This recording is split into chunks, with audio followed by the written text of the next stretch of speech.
ओम श्री परमात्मने नमः। ये मृत्यु जब आती है तो मृत्यु के केवल 7 बहाने हैं।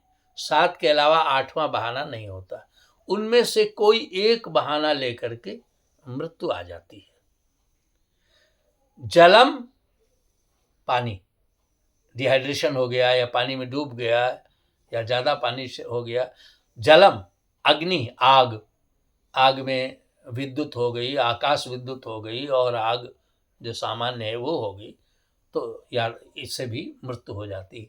जलम, अग्नि और विषम, विष, कोई जहरीले कीड़े ने काट लिया या फूड पॉइजनिंग हो गई आदि आदि। जलम, किसी ने जहर दे दिया। जलम, अग्नि, विषम। इसीलिए राजा लोग के यहाँ हंस पाले जाते थे और हंस के आगे अगर जहरीली वस्तु रख दी जाए। हंस की 2 विशेषताएं होती हैं। एक तो दूध और जल को अगर मिला करके मिश्रित करके रख दें तो उसको पिएगा, मिला एक में है लेकिन वो दूध पी लेगा और पानी उसमें रह जाएगा।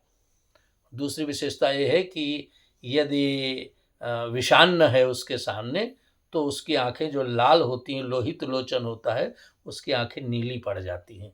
तो इसी तरह से जब मशीनें नहीं थी तो राजा लोगों के यहाँ जो है उनका भोजन चेक किया जाता था और हंस के सामने रख दिया गया और अगर उनकी सामान्य आंखें हैं तो इसका मतलब भोजन ठीक है और अगर नीली पड़ गई तो फिर उसकी जांच पड़ताल होती थी। तो जलम, अग्नि, विषम, विष और शस्त्रम, शस्त्र, कोई भी अस्त्र शस्त्र उससे दोनों आगे। विषम, शस्त्रम और क्षुत, भूख, भूख से भी मृत्यु हो जाती है। और रुज, कोई रोग हो जाए, रोग बहाना बन जाता है। और पतनम, गिरे, कहीं से गिर पड़ना ऊंचे से, ठोकर खा करके, एक्सीडेंट आदि आदि।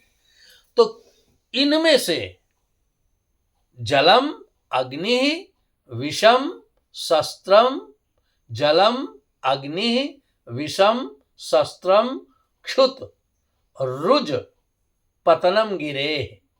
क्षुत माने भूख और रुज माने रोग।